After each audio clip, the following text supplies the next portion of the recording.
Hello, beautiful soul, and welcome back to another episode of Permission to Follow Your Inner GPS, your guided purpose soul path video podcast. Today is another very special guest and a friend, a colleague. Her name is Brenda Adelman. Thank you. You're welcome. She is amazing. She is a forgiveness coach, and I've just going to pop this here real quick so I can make sure, y'all, this is so totally human, and that's all I'm going to say.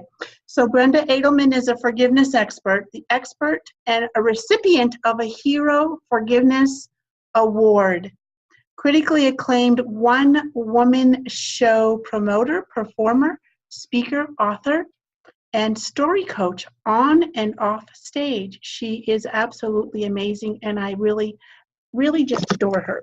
I feel the same. So please welcome the beautiful Brenda. Hello, gorgeous. Hi, how are you doing? I'm doing good. We were having fun chitter-chattering and we got the memo. Yeah, we got the memo for what to wear. Without even consulting him, it's like, woo. So please tell our viewers, beautiful, who you are and what it is you do. Okay, well, it's so funny though. In this life, I was a personal stylist. So for me, this is like also nice the way it looks. Well, the reason I am a forgiveness expert and I was honored to receive a Hero Forgiveness Award. My story is on the Forgiveness Project website in London. And I have a one-woman show based on my life story, and the message is about forgiveness is because in 1995, well, let me see. Wait, I want to give your listeners something fun to listen to before I go right into boom. So I'll tell you what my one-woman show is about, which is also what my life story is about, and yes, how I got to forgiveness and why it's so important to me to teach the principles I've learned. So I grew up in Brooklyn with a Jewish wannabe Italian father who taught me how to shoot a gun when I was 10 and how to drive a Cadillac when I was 6. A bohemian artist mom who took me traveling with her all over the world and read Shakespeare to me from the time I was 3 years old as a bedtime story. Oh my gosh. Big characters, big laughs, big love. And then, and this is true as it all is, in 1995, my father, who I adored, shot and killed my mother, who I adored. She was my quirky best friend. And then within a month, moved in with my mother's older sister and then married her. Ooh. Yeah. So in Shakespeare, luckily my mother read it to me when I was a little girl. So in Shakespeare, though, his father is killed by his uncle, and then his uncle marries his mother. But Shakespeare in Hamlet, it's all about death and destruction and revenge. So knowing about Shakespeare's Hamlet made me feel like I wasn't so alone, like someone in history somewhere lived through something like I did. But whereas Hamlet is about revenge and death, my show, my work, all of it, even helping people to tell their stories about the power of forgiveness.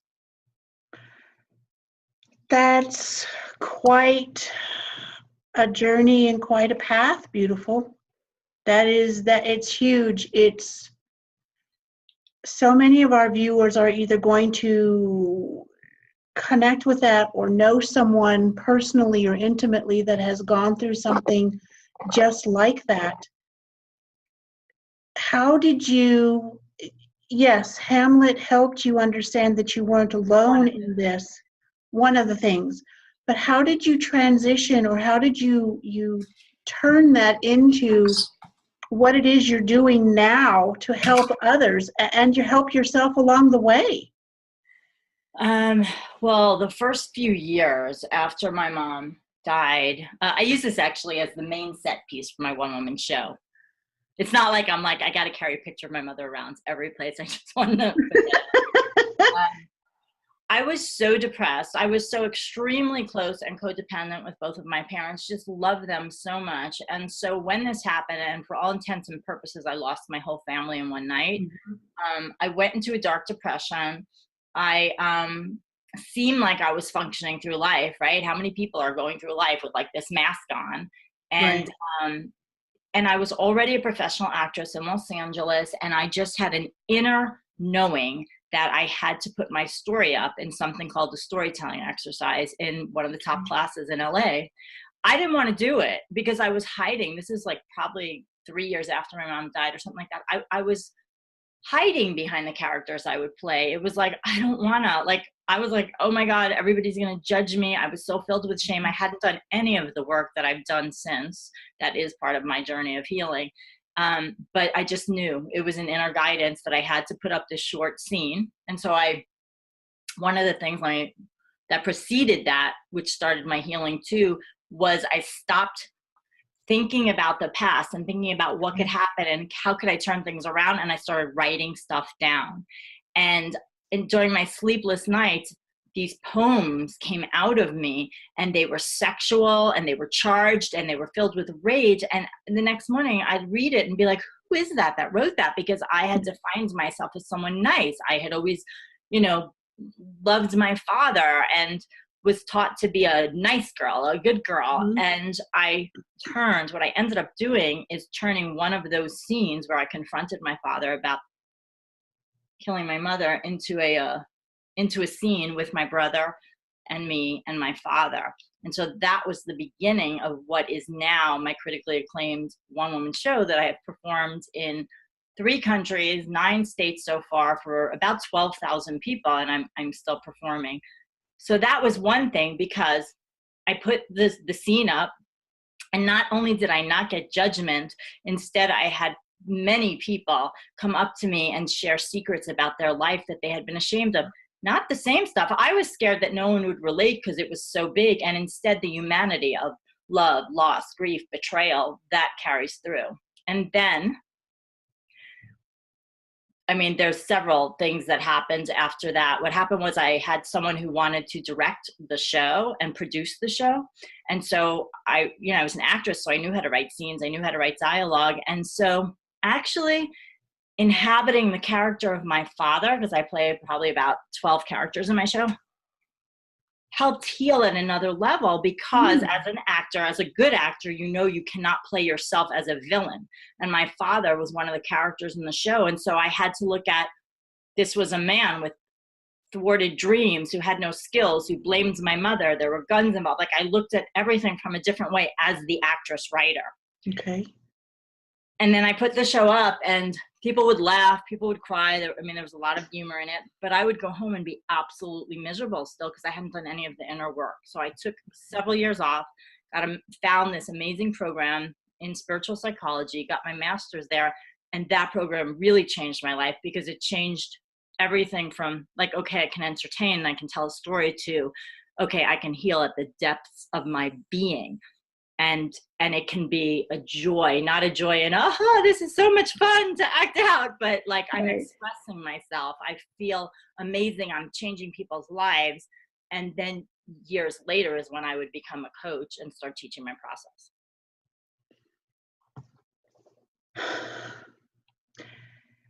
I already have a feeling this is not what you thought you were going to be doing. the acting writer or actress writer part, yes.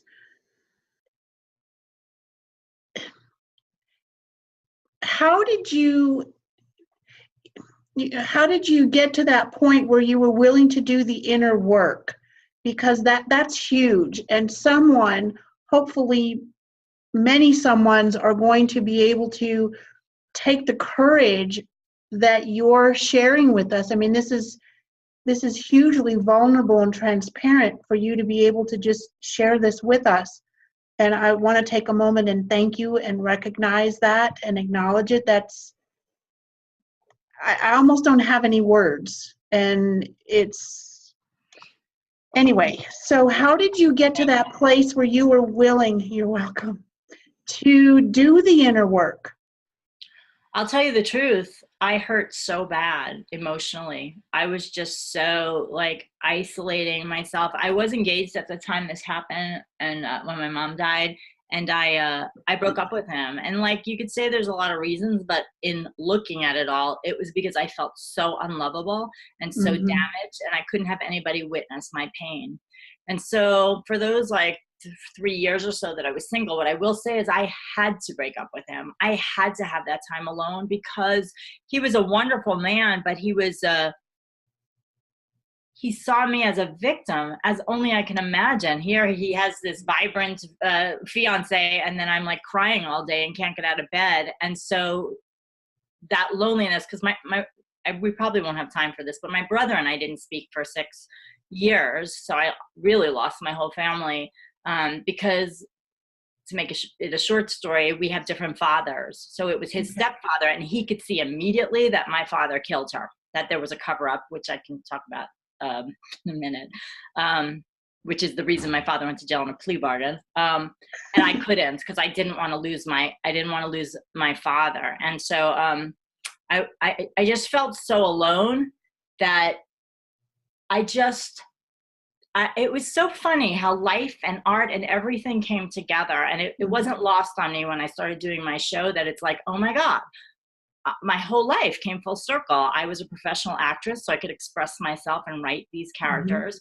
I learned Shakespeare from my mother, and I have Shakespeare in my very New York show to represent when the emotions are too much, where people would go into song, but trust me, nobody wants to hear me sing. I instead a monologue from Shakespeare. So I would just say the pain was so much, and I was not used to being a depressed person and isolated. And so another way life and art came together in perfection is that someone who became one of my closest friends in my acting class was going to this master's program in spiritual psychology. She never ended up finishing, but I went to like an open house, and then I ended up taking that course, and it was experiential, and it was just really following my inner guidance. It was just always my inner guidance. Has it always been easy for you to recognize and then follow your inner guidance? Okay. Not at all. It was really after my mom died. I was so not tuned in to anything with inner guidance, and I am an empath, and I'm sensitive, and I grew up in New York, which is like so harsh and everything. Yes. But the night my mom died, it was like I really did feel God's spirit, whatever it was, come to me. Even I remember on the flight going back to New York, because I was living in California, it was like I felt this presence, and it was that same presence that I felt when I was writing my poems at night, or when I would go to bed and I couldn't sleep. I would just feel this light energy and presence. And even I would say during that master's program is when I learned how to tap into my intuition. Okay. And I've just been refining it ever since, which is like 15 years now. And I find that whenever I follow my intuition, everything is just amazing and in the flow. And it usually isn't like logical, you know? I do know. Yeah. Rarely is it logical. What? Yeah, but it always works out. And when I don't follow my intuition, I'm very clear. It's a body thing for me. You know, I get the breath if it's a yes. Sometimes I don't have an answer yet, so I don't know what I'm supposed to do yet. I'm supposed to wait, but otherwise I'll get a really big breath when I'm supposed to move forward with something, you know, expansive instead of contracted. Nice. I like that. You have a breath. I have a sense of knowing, and it's just like this calm. And even if I procrastinate or try to resist it a little bit, it's like, okay, just give me a minute. Just give me a minute. Okay, give me 5 minutes. You know? Okay, I'll get to it. But I want to do this. And it's like, no, you're going to do this. So what is it, or how is it this form of storytelling, your one woman or one man show, how does that help? How do you help your clients in this way to heal those incredibly deep chasms? That's the only word that's coming. I mean, it's huge. Yeah. Well, it's been a very interesting journey, because I didn't start out to do a one-person show. It was just a storytelling exercise. But I just kept saying yes when the opportunities came forward. And I didn't plan on being a coach. I didn't plan on being a speaker. And it was, again, I was doing the show at a church, Unity Church in Sedona. I lived in Sedona for a while, and I was on their board, and I was a prayer chaplain. And I did the show, and the minister knew me, and he said, you know, your show really opens people's hearts up to forgiveness, but then they don't know what to do. And so he's like, could you teach a workshop on forgiveness? And really, inwardly, I was like, holy crap. But I was like, yes. You know, it was one of those moments. I just had to keep stepping up. And so I went through my life, and I developed my 3-step forgiveness process. And I learned why I was depressed for as long as I was. Instead, like, for me, what was pivotal is I didn't really get in touch with my anger in a healthy way until years later. So I put that exercises having to do with that in my first step of my process. So I started, so I wrote the book, I started leading workshops, and then I was still, you know, I came from it as I'm an actress. Then I became a workshop leader and a coach. And then someone wanted me to speak versus do my show. So then I became a speaker. And it's all around the same message. It's so important to me. I'm so passionate about helping people heal and forgive for themselves, not for the other person. And I feel like my story inspires people because they're like, oh, I've been holding on to that. And they start to understand forgiveness in a different way. So what happened with the storytelling, so I weave forgiveness into everything that I teach. So even my program, How to Create, Promote, and Profit with a One-Person Show, every module has a healing exercise in it, because what I learned from doing my show is I would do it and then I'd go home and be miserable. And I'm like, well, it doesn't have to be like that. Or I would take literally 2 years off and I didn't even know why. It was because it was too painful. So I always teach concurrently, working on crafting your story in a way that's exciting and excellent and captivating while doing the inner child work, so that you're feeling safe and secure. So, and that's really important. And I like the part that you touched on. The forgiveness is for them, not the other person or people. And so many of us have been taught, forgive and forget. You don't have to forget the lesson. You don't have to forget the experience. You shouldn't. You'll be walked all over. Exactly. Otherwise, we just attract another place. Exactly. And that's not what it is at all. So thank you for sharing that. And I teach, at the same time as I teach forgiveness, I teach setting healthy boundaries because of that thing. And that was something I learned in this when I got my master's in spiritual psychology, because at first we had a year-long project with our most challenging relationship, which was my father. And when I came up with a goal, it was like, I want to have a relationship with him again, because we were on and off, and I want it to be loving. And then as I learned about setting healthy boundaries, and I learned about narcissism, sociopaths, lack of empathy, all this stuff, I was like, oh, he's never really taken responsibility. Oh, he doesn't have an ability to have empathy. Well, why would I want to have that person in my life? And so what I did is he went to prison for 2.5 to 5 years on a plea bargain, involuntary manslaughter, because his gun, the murder weapon, same gun I learned to shoot on as a little girl, disappeared. And so my brother agreed to the plea bargain so that my father would serve some time. And so, what's my point? I just lost it completely. Narcissism, empathy, why would you want to have a relationship? Okay. Right. And so I decided that I didn't want to have a relationship with him. Oh, so when he got out of prison, so he only served 2.5 years of the 5 years for good behavior. And then I ended up taking him to court for wrongful death with my brother. That actually helped reconcile us, my brother and I, not because of the court case, although that making the decision to take my father to court was probably the most powerful empowering decision I made in my life, because it wasn't responsive to anything or reactive. I had to make that decision, but all the tools I learned where I applied to forgive my dad, I applied those to my brother and myself, and I was able to reconcile with my brother. And he ended up producing my show where he lives at a big festival back in 2007. So it was like life and art really came together. So that's so very I learned powerful. about the setting healthy boundaries. I took my dad to court for wrongful death and basically never saw him again.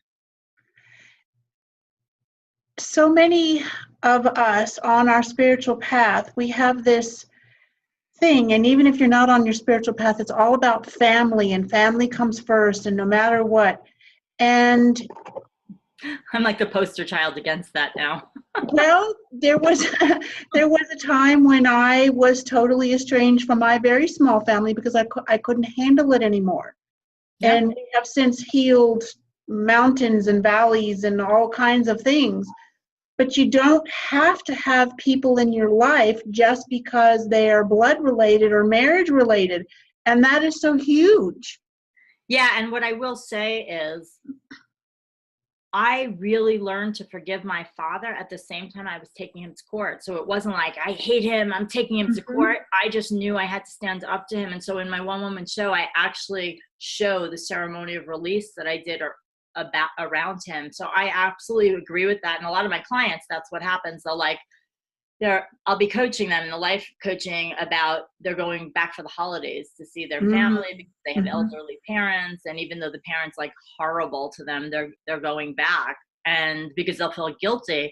And what happened with my father is because I did all the forgiveness work, when he died, I was not guilty at all because I was sending love to him in my heart. And so that's why that piece of the work is so important. And with my clients who don't want to just not go, because that's not the answer either. You have to heal it within yourself. Right. You know, I'll tell them, if you are choosing to go, first of all, know you're choosing to go, but you have an opportunity to set healthy boundaries and say, if they're going to, let's say, talk about politics all the time or put on a news station you don't like, let's say, tell them that, you know, that doesn't work for you and you want to really enjoy your time together. But let's just say politics, if they're going to start on something, or I had a client whose brother was like cursing all the time and it really was offensive to her. It's like, just say, if you do that, that doesn't work for me, I'm going to leave after 10 minutes and then just leave. You can come back later, but you know, don't just play into this is the role I always played. And so I have to still be feeling insignificant or like giving into the old roles because of your parent, because that parent is still in the role too then. Yeah. I totally agree with that. And that's what I teach in, you know, what I do with my clients. Please share an example of, you know, a success or a celebration that you have experienced. And we have a fur baby in the background. How cool. We have a fur baby that I can't control. But please share an example of a client's success or celebration from what they were feeling to not anymore. I want to share a success story from one of my one-person show clients because there's been so many huge successes with them. I've so far worked with 2 people from beginning to end, idea, page to stage, and performing their shows. And I also work with one woman who'd never done public speaking, has a huge story, kind of like mine. And she did her first speaking engagement within 2 months with a PowerPoint and got invited to do 8 more engagements in Oklahoma for police cadets, like after her first time. So that's huge. Yeah, no, it's huge. That's and then huge. the other woman, Pamela, she's performed probably in 15 places in 2 countries. And then the other guy who just, Sean, who just premiered with his show, had been thinking about being an actor for 7 years. He's a very successful speaker, but just premiered his show. We got his show together in 3 months. Those are VIP clients. All of them. I work on the inner level as in addition to how do you craft and how do you have those breakthroughs? How do you really be who you want to be on stage? And so there's so many layers of wins but it's all stuff that I learned, you know, it's just that I speed up the process for everybody because I know I've done every mistake there is, you know, and I have a breadth of experience. So, here's one thing. Let me say this about Pamela. I think she would really agree. There was I won't say who the character was, but there was a character in her show based on her life story that was kind of a bully. And she didn't want to play him because she was still in the role of the family dynamic. And it just so happened that as she was playing him, it was like a freaking fantastic character, kind of like my dad. Like I love playing my dad. And so I said to her, well, look, you don't have to play him, although it was pivotal. I mean, he's a big part of her show, and it's so much more fun to just jump into the character than to just talk about it. I'm like, you don't have to do it, but write it out for me anyway. So anyway, now, not only, so she feels empowered, it actually changed the dynamic of their relationship, and he saw her show. And it's completely changed the dynamic of the relationship, because I don't teach anyone to vilify anybody. Mm-hmm. I just say, be who they are, you know, and look at all the layers of it. But it's almost like she took her power back in that dynamic, because she's able to be on stage and help people. And the character's funny and awesome, you know? I like that you don't vilify, because I often talk about no judgment and no blame. It's just, okay, identify the piece or the it or the core issue or whatever the it is, and then let's reprogram it.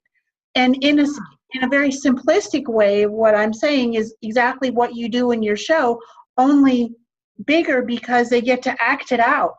No, it's really, oh, my father, oh my God, I could talk about it and be him and be harsh and stuff like that, but he's not harsh, you know, he's like doing himself. Exactly. That's, oh my gosh. Is there anything else you'd like to share with our viewers? Well, I did want to give them the gift of Yes. how to find their own story. I can do that later. I would just say one of the biggest things that I found performing my show all over the world, and also for very diverse audiences, women, prisoners, youth at risk, and doing workshops on forgiveness, is that it almost always comes down to self-forgiveness. You think you have to forgive someone else, but it's self-forgiveness. It's like, I had to forgive myself for trusting my father. Well, of course I would trust my father. He's my father. You know what I'm saying? But we can be so harsh with ourselves. And I believe the same thing, like I believe with love, like you cannot really forgive someone until you forgive yourself. Let yourself off the hook. Yes, I totally agree with you on that, because we take on parts of the experience or the situation that really isn't ours. And it's not about pretending that we don't have a part in it. Whatever our part is, take or accept responsibility, but then leave the rest of it alone. And that's where the self-forgiveness piece comes in, don't you think? Yes, I do. And it's not in like a new agey kind of guilt way. I think some people, but what happens is, I know from with my brother, I was so angry at my brother. I displaced my anger toward my father onto my brother. It was like, he abandoned me. He's my only sibling. And then when and I think a lot of people blame, because they're afraid to, like, all unconsciously take responsibility. But when I took responsibility, I realized every single thing I could blame my brother for, I could blame myself for. Well, I was his baby sister. I disappeared. And then I went into deep remorse, but I was so grateful I had already been to the University of Santa Monica, where I got my degree, because then I applied just so much self-forgiveness and knowing I did the best I could. It's like, I have to learn the lesson, but I can forgive myself. Yeah. I'm going to ask you to come back at some point, because we're going to take this to whatever the next level is, and I'm being nudged. It's like, okay, later, guys. Later. I'm talking to, my other parts up here.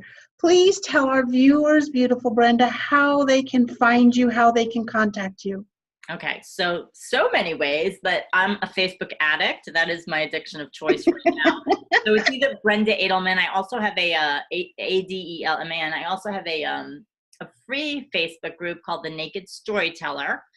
The URL at the end, though, is facebookgroups.com/tell your story, heal your life, in case people can't find it and they go to some kind of other weird naked groups. And then I wanted to give your listeners it's really it's a really powerful exercise. It's the exercise I give every single one of my clients to find their story, because we all have these vast life stories, life events, and how do you figure out which one you should turn into the story that's going to change people? So I gave you a link and to opt into that, and it will really help, because it helps you define like the patterns in your life, see the themes in your life and things like that, so you know what to start writing. And we'll share that with you. I've got a copy of it, ladies and gentlemen, beautiful souls, so no worries about that. Thank you so much. This has been eye-opening on many different levels, and Thank you. sharing your story. I'm glad you took it in the direction that you have, because you have such a beautiful light and a beautiful soul, and touching so many others. So thank you for that. Thank you very much. You're welcome. Ladies and gentlemen, beautiful souls, thank you for watching. Thank you for your comments. Please pop by and say hello. If you have a question for Brenda, pop it in the comments. She will see it, I promise. And while you are, in your viewing mode, pop by angeldreamteam.com, pay a visit, and check out our Living Spirit and Wellness Global Directory.